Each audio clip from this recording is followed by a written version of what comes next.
Good evening friends, D Sharma classes के official YouTube channel पर आपका स्वागत है।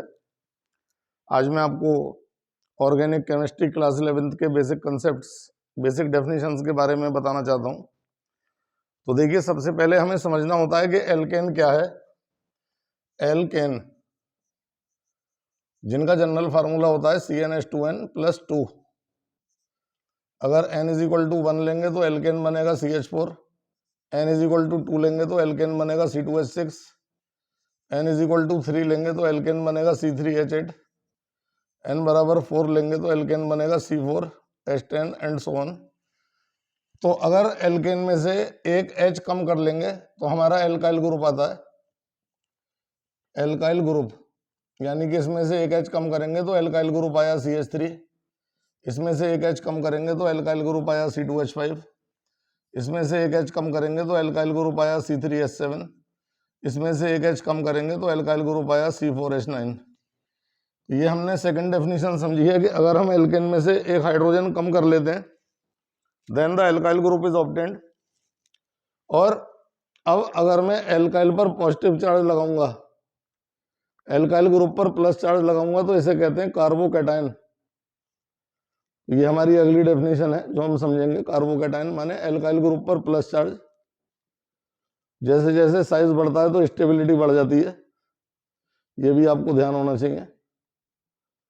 और इसी प्रकार से यदि एल्काइल ग्रुप पर नेगेटिव चार्ज लगाएंगे, alkyl group with negative charge, तो इसे कहते हैं कार्बो एनायन। ये आपका हो गया कार्बो एनायन। कहने का मतलब ये है कि CH3 negative, C2H5 negative, C3H7 negative, C4H9 negative and so on. ये हमारा कार्बो एनायन है। अब एल्काइल ग्रुप पर एक इलेक्ट्रॉन लगाएं तो ये कहलाता है फ्री रेडिकल। एल्काइल ग्रुप पर एक इलेक्ट्रॉन लगाएं तो ये फ्री रेडिकल है। तो हम देखते हैं कि CH3 हो, एल्काइल ग्रुप पर एक सिंगल इलेक्ट्रॉन लगा रहा हूं तो ये फ्री रेडिकल कहलाते हैं।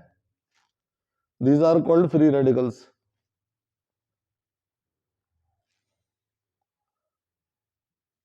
इसके बाद मेरी अगली डेफिनेशन आती है इलेक्ट्रोफाइल। इलेक्ट्रोफाइल तो जितनी पॉजिटिव चार्ज की स्पीसीज हैं ये इलेक्ट्रोफाइल हैं। SO3H पॉजिटिव, CH3 पॉजिटिव, ये इलेक्ट्रोफाइल है। और इसके साथ साथ आपको पता होना चाहिए कि अगर मैं लोन पेयर, अगर मैं इलेक्ट्रॉन डेफिशिएंट स्पीसीज को लिख देता हूं, जैसे कि AlCl3 है तो ये इलेक्ट्रॉन डेफिशिएंट है। जैसे कि एल्युमिनियम के आउटर मोस्ट में इलेक्ट्रॉन बैठ रहे हैं 6 और स्टेबिलिटी के लिए होने चाहिए 8। तो जब आउटर मोस्ट ऑर्बिट में 8 से कम इलेक्ट्रॉन बैठेंगे तो ये इलेक्ट्रोफाइल होगा। इसी तरह से अगली डेफिनेशन हमारी आती है न्यूक्लियोफाइल। जब हम Cl नेगेटिव लेंगे, OH नेगेटिव लेंगे, NO3 नेगेटिव लेंगे, SO4 डबल नेगेटिव लेंगे तो ये हमारा न्यूक्लियोफाइल हुआ।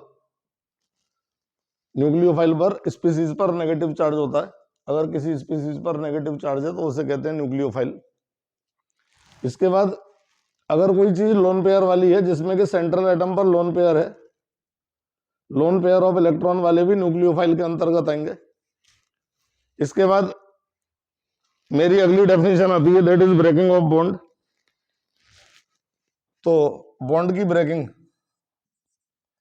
बॉन्ड की breaking,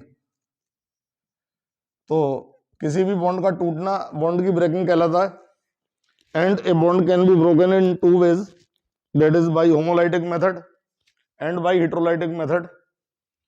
in homolytic method bond is broken in such a way that, तो सबसे पहली ब्रेकिंग हमारी आई होमोलाइटिक। होमोलाइटिक होमोलाइटिक ब्रेकिंग में क्या होता है, कोई भी बॉन्ड के 2 इलेक्ट्रॉन है तो बॉन्ड इस प्रकार से टूटेगा कि वो अपने अपने इलेक्ट्रॉन लेके अलग हो जाएंगे।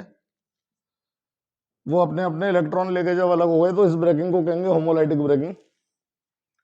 और अगर कोई भी बॉन्ड है वो इस प्रकार से टूटता है कि बॉन्ड के दोनों इलेक्ट्रॉन एक ही एटम की तरफ चले जाते हैं, H positive plus Cl negative, तो ये ब्रेकिंग कहलाता है हेटेरोलाइटिक। ये ब्रेकिंग heterolytic है. This is heterolytic breaking. If a bond is broken in such a way that two electrons are equally divided into two atoms, then such breaking is called homolytic. And if a bond is broken in such a way that the two electrons of the bond are taken by more electronegative atom, then the breaking of the bond is called heterolytic. The second one is heterolytic breaking. इसके बाद आपको types of organic reactions पढ़ने होते हैं. Main types of organic reactions क्या है आप देखिए. Main types of organic reactions में नंबर 1 आता है एडिशन. नाम से ही पता चलता है आपको कि दो मॉलिक्यूल आपस में जुड़ेंगे, A+B=C. ये एडिशन है. For example C2H4 plus hydrogen C2H6. ये एडिशन रिएक्शन है. And the second is C2H4 plus water C2H5OH. ये भी एडिशन है. This is addition reaction. और अब इसके बाद हमारा दूसरा क्लास आता है एलिमिनेशन, जो कि एडिशन का उल्टा होता है. Elimination means inverse of the addition, मतलब one molecule is broken into so many smaller molecules, then the reaction is called elimination. Elimination is just opposite to the addition. For example C2H5Cl को heat करेंगे तो ये दो में टूटेगा, C2H4 plus HCl. Then such reaction is elimination. Third one is rearrangement. Rearrangement में क्या है कि X मॉलिक्यूल को हीट करते हैं, Y बनता है. Only one reactant and only one product. एक ही रिएक्टेंट से एक ही प्रोडक्ट बनेगा, तो ऐसे रिएक्शन को रीअरेंजमेंट कहते हैं. जैसे कि हम N-ब्यूटेन को हीट करते हैं तो N-ब्यूटेन को हीट करके आइसोब्यूटेन बन जाता है. चेन कार्बन की रीअरेंज हो जाती है and the reaction is called rearrangement. The number 4th one is substitution और रिप्लेसमेंट. सब्स्टिट्यूशन और रिप्लेसमेंट, इसमें क्या होता है सब्स्टिट्यूशन और रिप्लेसमेंट में कि जैसे कि CH3Cl है, कोई भी एक फंक्शनल ग्रुप हटेगा और उसकी जगह दूसरा फंक्शनल ग्रुप आएगा, CH3OH प्लस Cl नेगेटिव. ये आपने देखा. This reaction is called substitution. तो ये हमारे मेनली 4 प्रकार के रिएक्शंस 11th क्लास में आते हैं कि एडिशन, जबकि दो मॉलिक्यूल आपस में जुड़ के सिंगल मॉलिक्यूल बनाएंगे, 2 से अधिक भी जुड़ सकते हैं. नंबर 2 एलिमिनेशन, जो कि एडिशन का बिल्कुल उल्टा होता है. नंबर 3 रीअरेंजमेंट, जिसमें single reactant is converted to the single product. And the 4th one is substitution, जिसमें कि OH नेगेटिव Cl नेगेटिव को डिस्प्लेस करेगा और CH3OH आएगा. Then the reaction is substitution. तो ये हमारा 4 तरह के ऑर्गेनिक रिएक्शंस हैं. बेसिकली कुछ और टाइप्स भी हैं, मैं आपको बता रहा हूँ, जो कि थोड़े से ऊपर के हैं 11th क्लास से. जैसे कि 5th टाइप का रिएक्शन है कंडेंसेशन. कंडेंसेशन में क्या होता है स्टूडेंट्स कि दो मॉलिक्यूल्स आपस में जुड़ते हैं, A+B, C बनाते हैं, साथ में वाटर एलिमिनेट होता है. A+B=C plus water. A+B=C plus water, ये कंडेंसेशन है. और जैसे कि C6H12O6 plus C6H12O6 C12H22O11 plus water. Water eliminate होने के साथ अगर दो चीजें जुड़ती हैं तो ये कंडेंसेशन है. 6th one is polymerization. तो पॉलीमराइजेशन में क्या होता है कि N मॉलिक्यूल A के मिलकर के A का होल N बनाते हैं. For example N molecule C2H4 आपस में जुड़ेंगे, then they will form C2H4 का होल N. तो ethene and the product is polythene. तो ये हमारा 6th रिएक्शन है पॉलीमराइजेशन, यहाँ पर N की वैल्यू हजारों में होती है. हजारों मॉलिक्यूल जुड़ते हैं आपस में पॉलीमराइजेशन में. And the number 7th is pericyclic reaction. Pericyclic reaction, इसमें क्या होता है कि ओपन चेन तो रिएक्टेंट होता है और ओपन चेन रिएक्टेंट से प्रोडक्ट क्लोज चेन बनता है. Product is cyclic and the reactant is open chain, then the reaction is called pericyclic reaction. When the open chain reactant is converted to the cyclic product, then the reaction is known as pericyclic reaction. तो ये कुछ basic definitions मैं आपको class 11th की organic की बता रहा हूँ। इसके बाद मैं कुछ अपने अगले डेफिनेशंस पर आता हूँ, जिसमें कि एक बहुत इंपॉर्टेंट डेफिनेशन है इंडक्टिव इफेक्ट।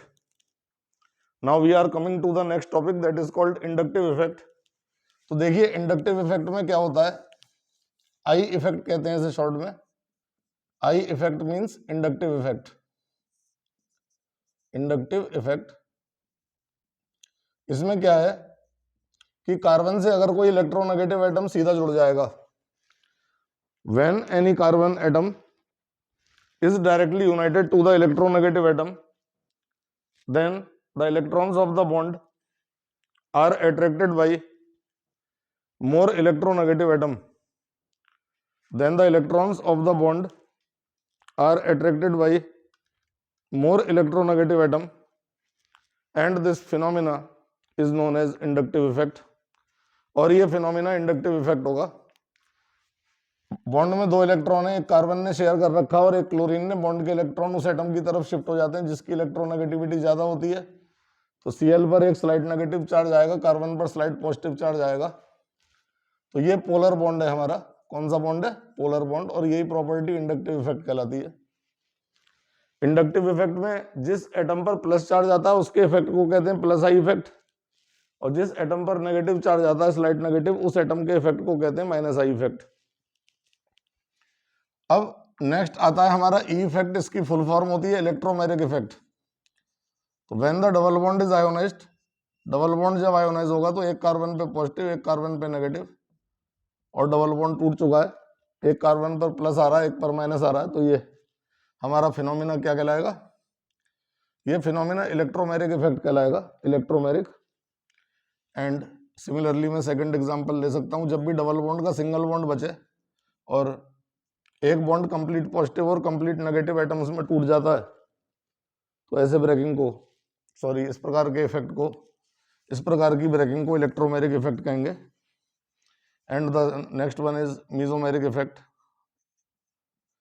तो mesomeric effect always takes place in the conjugated double bonds. आप देख पाएंगे जैसे ये अल्टरनेट डबल बॉन्ड्स हैं, डबल सिंगल डबल, तो ये alternate double bonds mesomeric effect में आएंगे। और जब इसे आयोनाइज करते हैं देन पॉजिटिव चार्ज एक तरफ आता है और एक तरफ नेगेटिव चार्ज आता है। Charge is obtained on the terminal atoms during the ionization and one double bond is shifted between the middle carbon. एक डबल बॉन्ड बीच में शिफ्ट हो जाता है और बाकी चार्ज पॉजिटिव और नेगेटिव किनारे पर आते हैं, और इस इफेक्ट को कहते हैं mesomeric effect. The second example is CH2 double bond CH CHO। इसे तोड़ेंगे तो किस किस में टूटेगा? CH2 positive, CH double bond CH O negative. तो ये क्या कहलाएगा? Mesomeric effect. This is mesomeric effect. तो ये मीजोमेरिक इफेक्ट है आपका। और charge is obtained only on terminal atoms and one double bond is shifted in between the middle carbon. The next one is resonance, जो कि आप chemical bonding में भी हमारी वीडियो में आपने देखा है। रेजोनेंस में क्या होता है? देखिए कि जैसे बेंजीन है, सिंपल एग्जांपल, ऑर्गेनिक में तो यही होता है। इसमें डबल बॉन्ड अंदर शिफ्ट होते रहते हैं। ये बेंजीन के 2 रेजोनेटिंग स्ट्रक्चर्स हैं which are obtained by the change of double bonds. And resonance एक हाइपोथेटिकल फिनोमिना है। बेंजीन के स्ट्रक्चर्स आपको पता है कि केकुले ने दिए हैं, और ये एक दूसरे में इतनी तेजी से कन्वर्ट होते हैं कि इसका टाइम पीरियड नोट नहीं हो सकता। एंड फिर भी मैं आपको बता दूं कि 1 सेकंड में 10 की पावर 56 बार ये रेजोनेट करते हैं आपस में। और अभी इसके पीछे एक्सपेरिमेंटल प्रूफ अब धीरे धीरे आने शुरू हो गए। पहले यही माना जाता था it is a hypothetical phenomena and there is no experimental proof about it. तो ये सिंपल रेजोनेंस का एग्जाम्पल है। इसके अलावा हमारे कोर्स में देखिए प्लस रेजोनेंस और माइनस रेजोनेंस आते हैं। तो मैं आपको ग्रुप की लिस्ट बनवा देता हूँ कि कौन कौन से ग्रुप्स बेंजीन में लगाने पर वो प्लस रेजोनेंस दिखाएंगे और कौन कौन से ग्रुप्स बेंजीन में लगाने पर वो माइनस रेजोनेंस दिखाएंगे। तो बेंजीन में लगने वाले जितने सिंगल बॉन्डेड ग्रुप होंगे ये प्लस रेजोनेंस दिखाते हैं, प्लस R। बेंजीन में लगने वाले single bonded group plus R दिखाते हैं। ये प्लस रेजोनेंस वाले हैं सब, आप देख पा रहे हैं, ये सब प्लस रेजोनेंस वाले हैं। जैसे OCH3, ये सब प्लस रेजोनेंस वाले ग्रुप हैं। माइनस रेजोनेंस वालों में डबल बॉन्ड होगा, जैसे कि CHO, जैसे कि NO2 डबल बॉन्डेड ग्रुप्स जितने भी हैं, फंक्शनल ग्रुप में अगर डबल बॉन्ड है तो वो माइनस रेजोनेंस दिखाएगा। ये पहचान होती है। ऑब्जेक्टिव भी आता है बोर्ड में कि which one of the following will show plus are effect and which one of the following will show minus are effect. तो इस प्रकार से हम अगर डबल बॉन्डेड ग्रुप सारे देखें तो हम ये देख रहे हैं, और अगला एग्जाम्पल भी देख रहे हैं, SO3H। तो ये सब प्लस आर और माइनस आर वाले ग्रुप्स हैं। ये प्लस आर दिखाएगा, ये माइनस आर दिखाएगा, प्लस आर माइनस आर। और इस प्रकार से हमने ये देखा कि कौन कौन से ग्रुप्स प्लस आर शो करेंगे और कौन कौन से ग्रुप्स माइनस आर शो करेंगे। तो प्लस आर जब होता है तो that is called activation of ring, minus R जब होता है that is called deactivation of ring. और डीएक्टिवेशन में यानी कि माइनस आर में रिंग के अंदर पॉजिटिव चार्ज माइग्रेट करता है ऑर्थो एंड पैरा पोजिशंस पर, और प्लस आर में नेगेटिव चार्ज माइग्रेट करता है ऑर्थो एंड पैरा पोजिशंस पर। मैंने आपको ये बताया है। और इसी के साथ साथ जो 11th क्लास की बेसिक डेफिनेशंस हैं ये लगभग कंप्लीट हो गई हैं। और इसके बाद फिर मैं अपने अगले वीडियो में IUPAC नेमिंग्स और मेथड्स ऑफ प्यूरिफिकेशन लेकर के आपके सामने आऊँगा। अगर वीडियो अच्छा लगा हो तो चैनल को सब्सक्राइब कर लीजिए, और इंटरेस्टिंग जानकारी और लेक्चर्स आपको मिलते रहेंगे। और @D Sharma क्लासेस 8648 आप सब्सक्राइब कर लीजिएगा। नेक्स्ट टाइम अपने अगले वीडियो में कल मैं आपको IUPAC के कुछ रूल्स लेकर के आऊँगा। Thank you.